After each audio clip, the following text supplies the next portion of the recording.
सर्व मंडळीला सलाम आणि प्रभू येशू ख्रिस्ताच्या नावामध्ये सलाम. तुम्ही सर्वजण ठीक आहात अशी आशा करतो आणि विश्वास ठेवतो की प्रभू आम्हा सर्वांना सांभाळत आहे. पुन्हा एकदा प्रभूनं आजचा हा दिवस आम्हाला दाखवला, त्याच्या संगतीत येण्यासाठी, त्याची भक्ती प्रार्थना करण्यासाठी, स्तुती करण्यासाठी आणि त्याचं वचन ऐकण्यासाठी. त्याबद्दल आपण प्रभूला मान सन्मानने गौरव देऊया. आजची भक्ती आपण सुरू करण्यापूर्वी प्रार्थना करूया.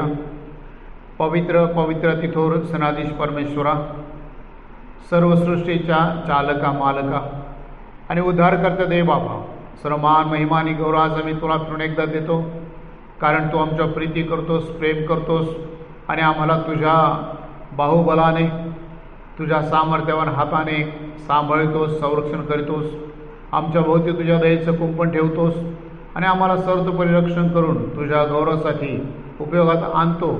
त्याबद्दल आम्ही तुझ्या मनापासून आभार मानतो. प्रिय देवा, आजचं पवित्र वार आम्हा सर्वांसाठी आशीर्वादित कर आणि विशेष करून मंडळीतील प्रत्येक लहान थोरासाठी, प्रत्येक कुटुंबासाठी हा दिवस आशीर्वादाचा, सुखाचा आणि समाधानाचा असू देत.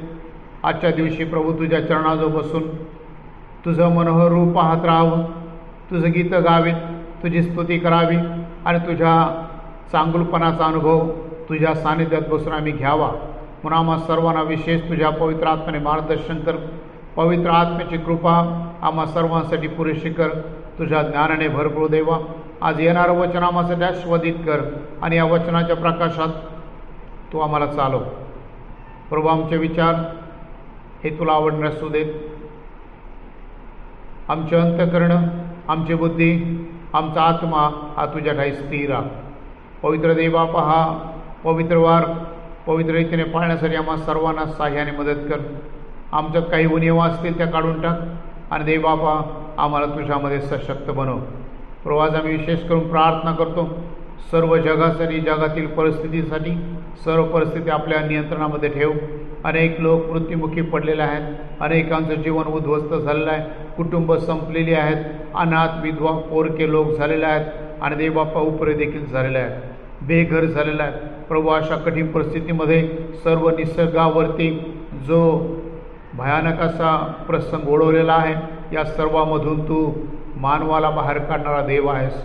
आणि म्हणून तुझ्या पवित्र हातामध्ये आम्ही पुन्हा एकदा आम्हा सर्वांची जीवनं सोपून देतो, आमच्या मंडळात सोपून देतो, आमचे सेवकगण सोपून देतो आणि सर्व आमच्या देशाला, देशातील लोकाला, जनतेला सोपून देतो. आणि त्याचबरोबर जगातल्या प्रत्येक व्यक्तीचा सांभाळ आणि संरक्षण करणारा तू देव आहेस. सर्व अधिकार तुझ्या हातामध्ये आहे प्रभू येशू. आणि म्हणून आज आम्ही तुला प्रार्थना करतो की तुझ्या सामर्थ्याने या रोगाचं निवारण कर. आणि देवबापा, ही महामारी जी आहे, मानवर आलेला हा जो भयानक साथीचा आजार जो आहे तो काढून टाकावा आणि तुझ्या सामर्थ्याने दूर करावा, हीच प्रार्थना आज आम्ही नम्रतेने करतो. देवबापा, तू प्रार्थना ऐकतो आणि आमच्या प्रार्थनेला उत्तर देतो, त्याबद्दल आम्ही तुझी स्तुती करतो. पुन्हा एकदा धन्यवाद देतो आमच्या मंडळीबद्दल आणि प्रत्येक कुटुंबाबद्दल. सर्वांचं कल्याण केलं, सर्वांना आस्वादित केलं आणि आजवर येथवर सुखी निरोगी ठेवलं उपकार मानतो. प्रभू, इथून पुढची वेळ आम्ही तुझ्या हाती सोपितो. ही प्रार्थना ऐकली, स्तुती करतो. प्रिय प्रभू येशू ख्रिस्त, आमचा महान मेंढपाळ आणि महान तारणारा, त्याच्या गोड आणि पवित्र नावामध्ये ही प्रार्थना मागत आहोत म्हणून तुझा एक. आमेन. यावेळेस आपण काही गीतं ऐकणार आहोत तरुणांच्या द्वारे आणि या गीतांमध्ये आपल्याला तरुण चालवतील. तुम्ही देखील आपापल्या घरी हे गीतं गा त्यांच्यासोबत आणि प्रभूला धन्यवाद आणि गौरव मान सन्मान द्या. थँक्यू. सेनाओं का यहोवा हमारे संग संग है, याकूब का परमेश्वर हमारा उजागर है.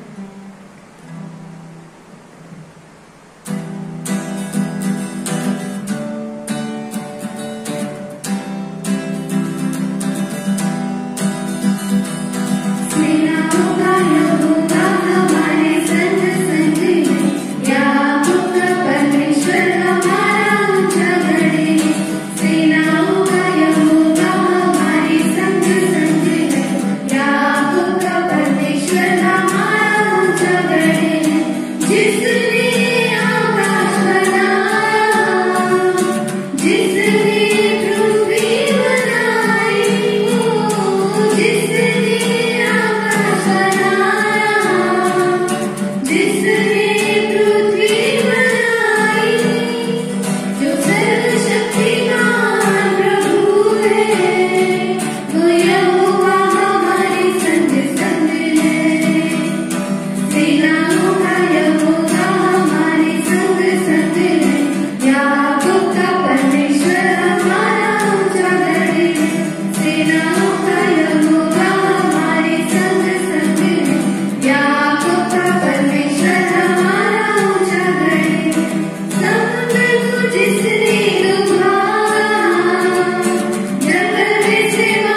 या सर्व गीतांबद्दल सर्व तरुणांचे मी आभार मानतो.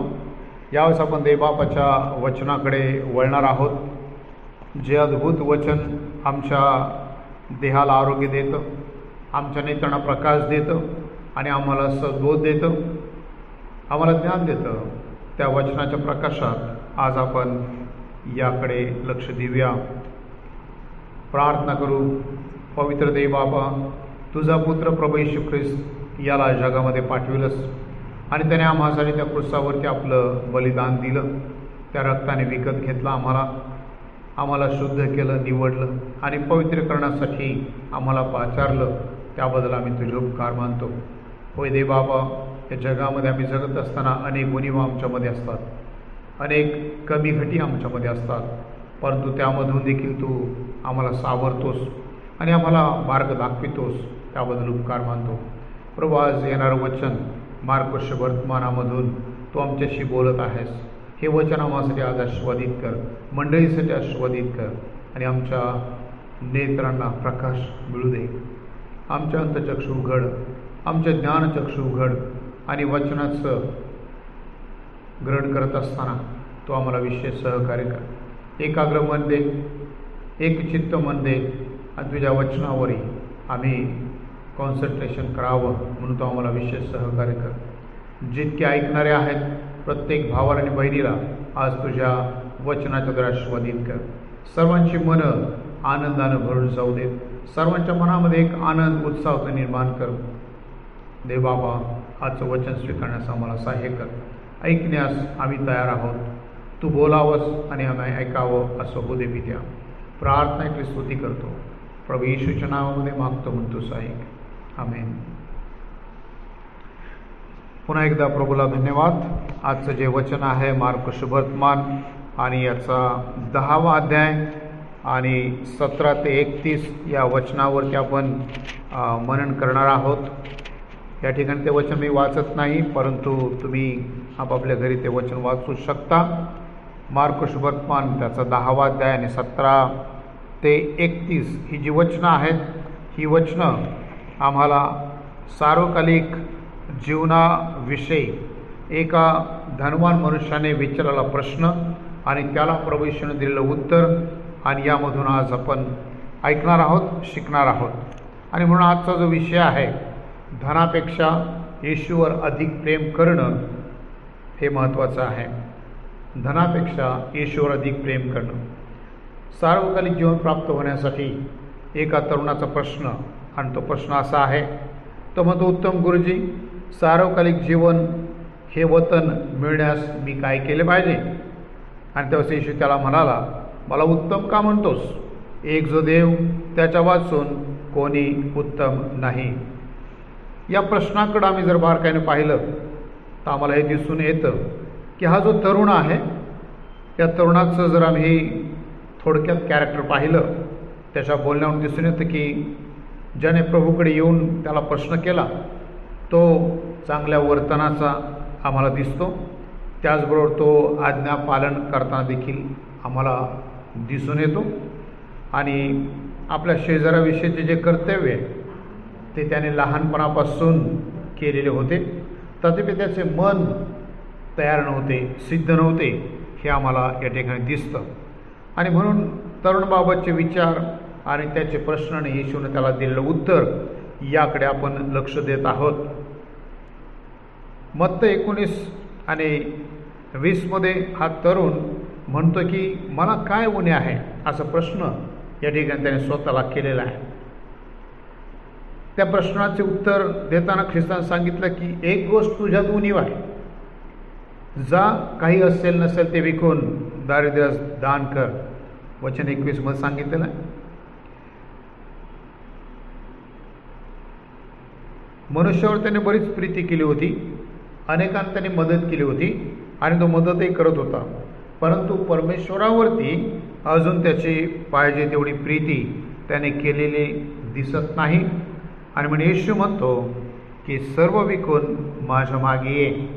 यावरून आम्हाला हे दिसतं की येशू जणू काही त्याला सांगत आहे. येशू त्याला म्हणत आहे की निश्चित तू नीतीने वागतोस, वर्तेलेला आहेस, हे मला ठाऊक आहे, पण मी आज तुझ्यापासून अधिक मागतो आहे. मी तुझा इष्टमित्र आहे असे मानून तुझवर प्रेम केले पाहिजे, तू माझ्यावर प्रेम केले पाहिजे. आणि जोपर्यंत तुझ्याजवळ बहुसंपत्ती आहे तोपर्यंत तू माझ्यावर प्रेम करू शकत नाही किंवा तुझे मन माझं प्रीती करण्यास मोकळे होणार नाही. जे परोपकारी बुद्धीने दुसऱ्यांचे हित पाहतात, त्यांचे कल्याण करतात, दारिद्र्यांच्या सहाय्यासाठी पुढे येतात, श्रम घेतात, दान धर्म करतात, पण परमेश्वर प्रीती करत नाहीत, प्रेम करत नाहीत, असे लोक जेव्हा जेव्हा आढळतात तेव्हा येशू त्यांना म्हणतो आहे, तुमच्यात एक गोष्ट उणीव आहे. जेणेकरून माझं प्रेम करून माझ्या मागे येण्यास तुम्हाला अडखळण आहे. ते आपणापासून दूर ठेवा, म्हणजे तुम्हास स्वर्गात संपत्ती मिळेल. प्रियानो, प्रभू येशू या तरुणाला सांगत आहे की तुझ्यात एक गोष्ट उणीव आहे. आणि ती संपत्ती जी होती, ती संपत्ती प्रभू येशूवर प्रेम करण्यास त्याला अडखळण होती, प्रभू येशूच्या मागे येण्यास त्याला अडखळण बनली होती. आणि म्हणूनच प्रभू येशू या ठिकाणी अशा सर्व लोकांना तो सांगत आहे की जर तुम्ही सर्व गोष्टी करता पण माझं प्रेम करत नाही तर तुमच्याजवळ जे आहे ते तुम्हाला माझ्याकडे येण्यासाठी अडचण बनत आहे. आणि म्हणून आजकालच्या लोकांस ही एक मोठी परीक्षा, एक मोठं समस्या वाटत आहे. त्यांना असं वाटतं की आम्ही अनेक लोकांना मदत केलेली आहे, लौकिकात केलेल्या कामाकडे लोक फार लक्ष देतात, पण ते कोणत्या हेतूने केलेलं असतं हे विचारास ते थांबत नाही. मनुष्याशी आमचं कर्तव्य जे आहे ते करण्यास लोक सावध असतात, परंतु परमेश्वराशी जे आमचं कर्तव्य आहे त्याकडे ते दुर्लक्ष करतात. माझ्याकडून जे परोपकार होतात, इतरांना मदत होते, ते येशूच्या प्रीतिस्तव आम्ही करतो का, याकडे आम्हाला लक्ष देण्याची गरज आहे. प्रियानो, आज आम्ही अशी प्रार्थना करण्याची गरज आहे की हे प्रिय येशू, मजमध्ये एक गोष्ट उणीव आहे आणि ती मी तुझ्यासमोर आज कबूल करत आहे.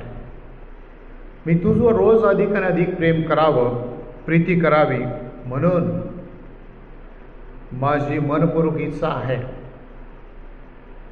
आणि ती इच्छा सिद्धीस तू न्यावीस, म्हणून माझ्यातील उणेपण तू दूर कर. प्रियानो, दुसरा मुद्दा या ठिकाणी आहे की धनसंपत्तीचे अडखळण स्वर्गात जाण्यासाठी आहे. स्वर्गात प्रवेश करणे सर्वच कठीण असून श्रीमंतास तर अधिकच कठीण आहे, कारण त्यांचे धन हे प्रतिबंधक आहे. या जगामध्ये ज्या ज्या परीक्षा धनवानाला होतात त्या दारिद्र्याला होत नाहीत. ऐश्वर्याच्या सुखात व धनसंपत्ती मिळवण्यात मग्न असे कितीतरी लोक असतात. संसारापासून मन वळविणे किती कठीण आहे. श्रीमंतास आपल्या धनासंबंधी परमेश्वरासमक्ष किती जबाबदारी आहे. ज्याला परमेश्वराने या आयुष्यात धनसंपत्ती दिलेला आहे तो त्याचा कारभारी आहे व त्याचा सदुपयोग त्याने केला किंवा नाही याविषयी तो त्याची निश्चित झाडाझडती घेईल. आणि म्हणून शास्त्र सांगतं की जे आत्म्याने देईन ते धन्य, असे येशूने म्हटलेलं आहे. व हे धनवानापेक्षा दारिद्र्याला अधिक सोपं आहे, कारण ज्याविषयी त्याने गर्व बाळगावा असं त्याच्याजवळ काही नाही. प्रियानो, श्रीमंत होण्यास आम्ही सर्वजण इच्छितो. आमच्या सर्वांची इच्छा असते की आम्ही श्रीमंत असावं, परंतु ज्यावेळेस आम्ही दरिद्र्य अवस्थेत असतो त्यावेळेस आम्ही त्या दारिद्र्याविषयी कुरकुर करतो का, आम्ही दरिद्र्यावस्थेत असतो त्यावेळेस धनवानाचा आम्ही हेवा करतो काय? जे माझ्याजवळ आहे ते थोडे असो व पुष्कळ असो त्याचा उपयोग करावा की त्याचा कडून मला स्वर्गाच्या राज्यामध्ये प्रवेश करण्यास काही प्रतिबंध नसावा, अशी माझी स्थिती आज आहे काय? येशूचे बोलणे या जगातल्या लोकांच्या या समाजामध्ये मोठे अंतर आहे. येशू या लोकांना, या जगातल्या लोकांना जे काही सांगत आहे की स्वर्गाच्या राज्यात प्रवेश करण्याकरिता जर मला सर्व सोडले पाहिजे, मी सर्व ते जाऊ दिले पाहिजे. येशू जे माझजवळ मागत आहे किंवा मागत असेल ते खरोखर मला सोडण्याची गरज आहे. आणि आम्ही असा विश्वास ठेवला पाहिजे की आम्ही येशूमध्ये सर्वजण धनवान आहोत आणि माझ्या सुखाची इच्छापूर्ती येशूच्याद्वारे झालेली आहे. आणि म्हणून स्वर्गात जाण्यासाठी आमच्याकडे जर कुठलं अडखळ असेल तर ते आम्हाला दूर करण्याची गरज आहे. येशूकरिता ज्यांनी सोडले त्याचे प्रतिफळ येशूने वचन 30 मध्ये दाखविलेलं आहे. येशू ख्रिस्त या ठिकाणी म्हणतो पेत्राला, येशूने उत्तर दिले, मी तुम्हाला खचित सांगतो, ज्याने माझ्याकरिता व स्वार्थेकरिता घरदार, बहीण भाऊ, आईबाप, मुलेबाळे किंवा शेतीवाडी सोडली आहे, अशा प्रत्येकाला सांप्रतकाळी छळणुकीबरोबर 100 पटीने घरे, भाऊ बहिणी, आया, मुले, शेते आणि येणाऱ्या युगात सर्वकालिक जीवन हे मिळाल्याशिवाय राहणार नाही. म्हणजे येशूकरिता ज्यांनी जे सोडले त्याचं प्रतिफळ येशूने या ठिकाणी सांगितलेलं आहे. जो येशूच्या प्रीतीस तो सोडतो तो प्रतिफळाविषयी प्रश्न करणार नाही. तो म्हणेल प्रतिफळाची गोष्ट मला नको आहे, माझ्या गुरुवर, माझ्या प्रभूवर माझी प्रीती आहे आणि ती व्यक्त करण्यास मला प्रसंग मिळालेला आहे, हे मला पुरे आहे, असं तो म्हणे.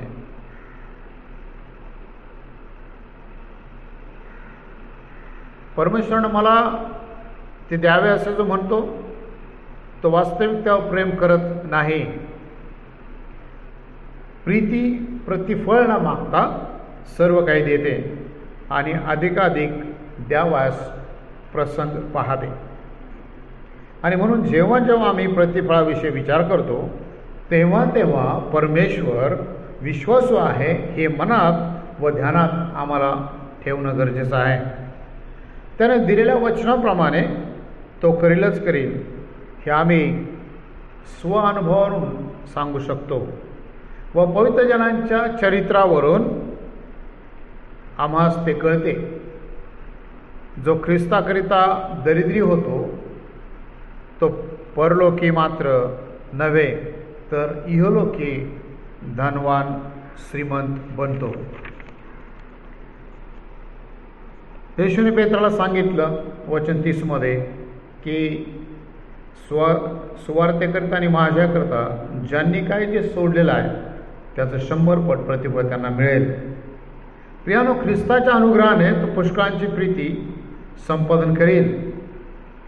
चौकडे त्याला मित्र मिळतील व जे त्या ख्रिस्ताकरिता ज्यांनी सोडलेलं आहे त्यापेक्षा 100 पट त्यांना खरोखर प्राप्त होईल.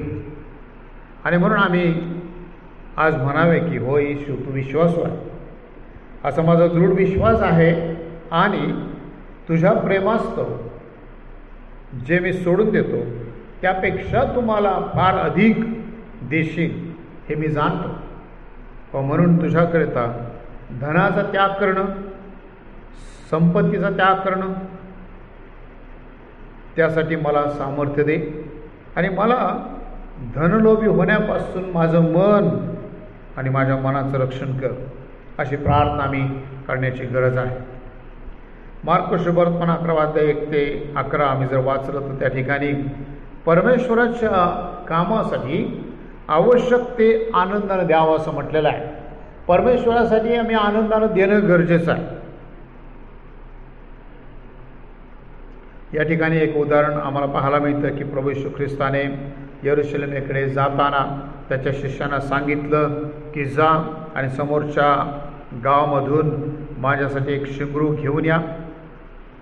येशूने शिष्यांना जे शिंगरू आणण्यास पाठवले होते ते त्याच्या मित्राचे होते किंवा नाही आम्हाला माहीत नाही, पण हे स्तुत्य आहे की शिंगरू मागितल्याबरोबर मालकाने ते पाठविले, जाऊ दिले. त्याचे भाडे त्याने मागितले नाही. आणि माझंच शिंगरू जर ख्रिस्त मागतो तर मला हे भूषण आहे असे बहुतेक करून त्याला वाटले असावे. जर शंभरोनी ख्रिस्ताला मुक्काम करावा जागा देत नाही, ते ह्या मनुष्याहून कितीतरी भिन्न स्वभावाचे आहेत हे दिसून येतं. यरूशलेममध्ये जे परुषी येशूचा घात करावास पाहत होते तेही किती भिन्न स्वभावाचे होते हे आम्हाला पाहायला मिळतं. परंतु या मनुष्याच्या उदारबुद्धीमुळे येशूला बराच संतोष वाटला असावा, कारण पृथ्वीवर असताना त्याला पुष्कळसे स्नेही नव्हते, प्रभू येशूला पुष्कळ मित्र नव्हते.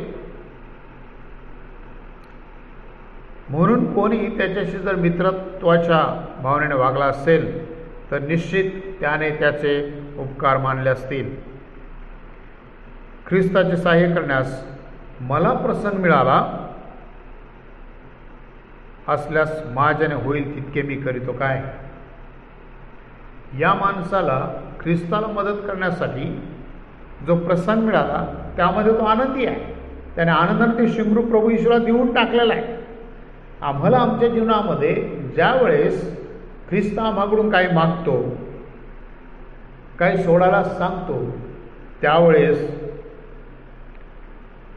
ख्रिस्ताचे सहाय्य करण्यासाठी मला हा प्रसंग मिळाला असल्यास माझ्याने होईल ते मी करतो काय.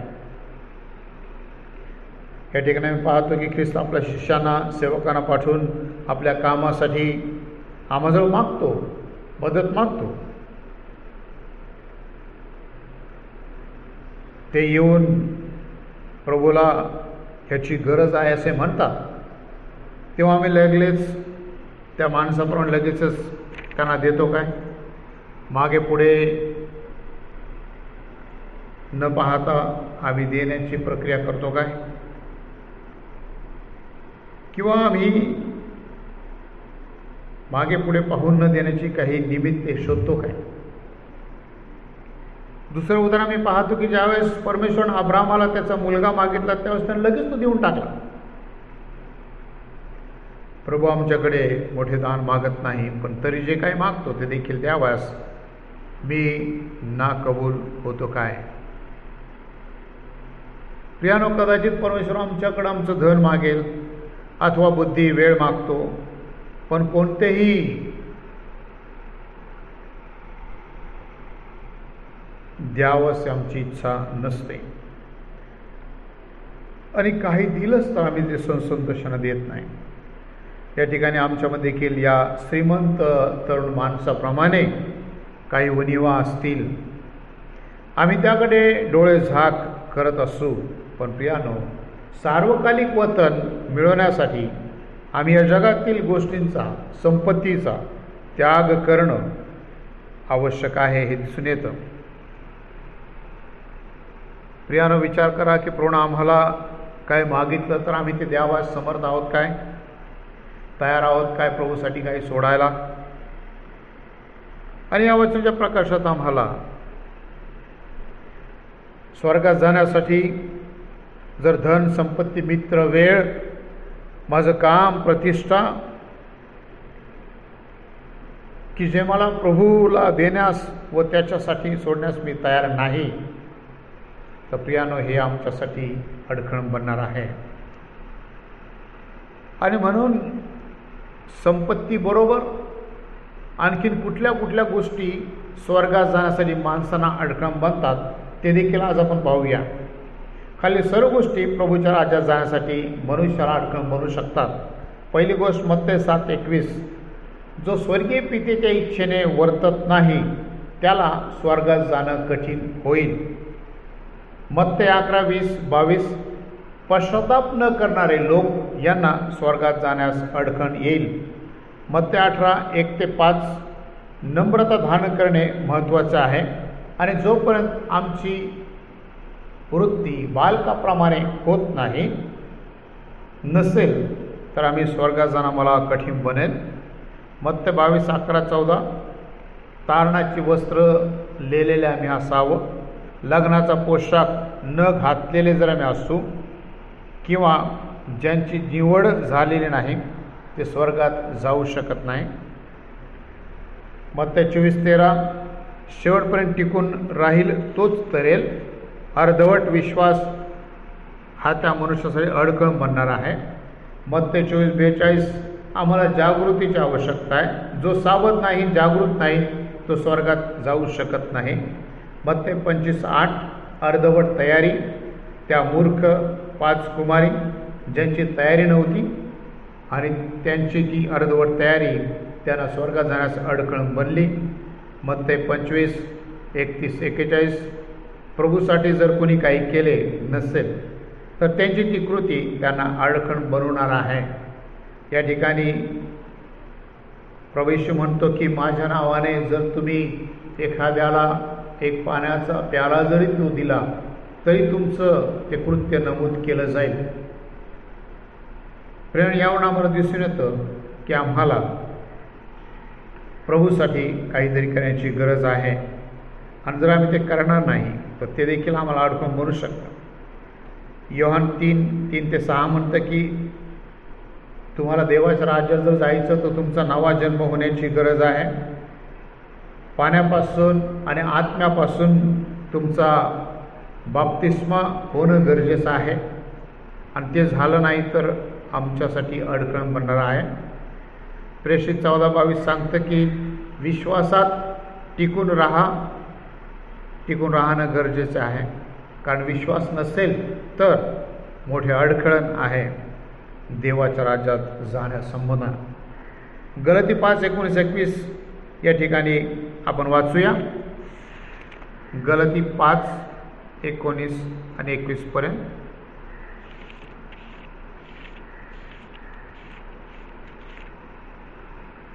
सर्वांना माहीत आहे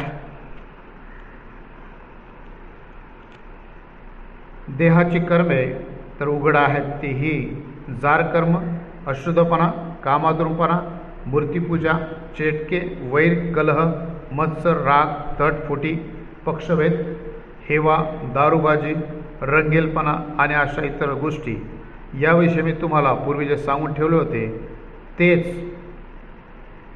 आता सांगून ठेवतो की असे कर्मे करणाऱ्यांना देवाच्या राज्याचे वतन मिळणार नाही. आणि म्हणून या सर्व निंदनीय ज्या गोष्टी आहेत, निंदनीय जे कृत्य आहेत ते करणाऱ्यांना देवाच्या राज्यात जाण्यासाठी या गोष्टी अडचण बनणार आहेत. आणि म्हणून संपत्तीबरोबर याही गोष्टींचा आम्ही विचार करण्याची गरज आहे. या कुठल्या गोष्टी आमच्यामध्ये उणीव आहे ते आम्हाला पाहण्याची गरज आहे. प्रियानो, आम्ही या जगात जगत असताना प्रभू येशूवर प्रेम करण्यासाठी, त्याचं कार्य करण्यासाठी कुठल्या गोष्टी अडचण बनत आहेत याकडे आम्हाला लक्ष देण्याची गरज आहे. देवाच्या राज्याचं वतन, सार्वकालिक जीवन आम्हाला मिळण्यासाठी कुठलं अडखळण आमच्या जीवनात आहे त्याकडे आम्हाला लक्ष देण्याची गरज आहे. कोणत्या उणीव आम्हामध्ये आहे ते आम्हाला पाहण्याची गरज आहे आणि ते पाहून त्या वचनाच्या प्रकाशात आम्हाला स्वतःला सुधारण्याची गरज आहे, जेणेकरून आम्ही काय सोडावे, काय धरावे, म्हणजे ख्रिस्ताला आनंद होईल, संतोष होईल याचा विचार करा. माझ्यात त्या तरुणाप्रमाणे काही उण्या आहे काय, हा प्रश्न आज आपण स्वतःला विचारा. देवाप करो आणि वचन समजणारी बुद्धी समृद्ध करतो तुम्हाला आणि मला देव. प्रार्थना करू आपण. प्रभू, आम्ही तुझा आभार मानतो, तुला स्तुती, मान, सन्मान, गौरव देतो. हे वचन तू आज आम्हासाठी दिलेलं आहे, मंडळीसाठी दिलेलं आहे. प्रभू, आम्हाला आमच्या उणीवा दाखव आणि तुझ्या इच्छा आमच्या जीवनातनं पूर्ण होण्यासाठी करण्यासाठी तू आम्हाला सहाय्य कर. प्रभू बाप, आम्ही तुझ्या गौरवासाठी जगावं, तुला संतोष मिळेल असंच आमचं जीवन असावं. तुला कशा रीतीनं आनंद मिळेल तो आनंद देण्यासाठी आम्ही खटपट करावी, नेहमी झटत राहावं, म्हणून तू आम्हाला सहाय्याने मदत कर. प्रवास करून एकदा या वचनाच्या द्वारे आमची भेट घेतली उपकार मानतो आणि आमच्यातील उणीवा शोधण्यासाठी तू आज आम्हाला सांगत आहेस आणि ते स्वीकारतो आम्ही आणि आमच्या उणीवा तू आम्हाला दाखव, हीच प्रार्थना आम्ही करतो. प्रभू येशू, तुझ्यावर विश्वासाने आम्हाला सार्वकालिक जीवन मिळालेलं आहे, परंतु त्या ठिकाणी जाण्यासाठी आमची वैयक्तिक तयारी पूर्णपणे असावी, अर्धवट तयारी नसावी. आम्ही सावध असावं, जागृत असावं आणि म्हणून त्यासाठी आमच्या आत्मिक जडणघडण ख्रिस्त येशू तुझ्याद्वारे होऊ दे, पवित्र आत्म्याच्या मार्गदर्शनाने होऊ दे आणि आम्हा सर्व मंडळीला, सर्व लोकांना आज तुझ्या सामर्थ्याने तू भर आणि तुझ्या वचनाने तू भरलेला आहेस. उपकार मानतो. ही वचनं आज आम्ही स्वीकारतो प्रभू, आत्मसात करतो आणि यावर विश्वास ठेवतो की प्रभूने हे वचन आज आम्हाला दिलेलं आहे आणि या वचनाच्या प्रकाशात आमच्या उणीवा शोधण्यास आम्हाला सहाय्य कर. प्रिय प्रभू येशू ख्रिस्त आमचा महान तारणारा, याच्याद्वारे त्याच्या नावामध्ये प्रार्थना मागतो म्हणून तो सहाय्यक. आमेन. यावेळेस आपण आस्वाद घेऊया आणि आता देवचं बाप याची प्रीती, देवचं पुत्र प्रभू येशू ख्रिस्त याची कृपा आणि देवचं पवित्र आत्मा याची सुखद संगती आम्हाबरोबर आणि देवाच्या मंडळीबरोबर आज आणि तू पुढे सदा सर्व काळ असो. आमेन.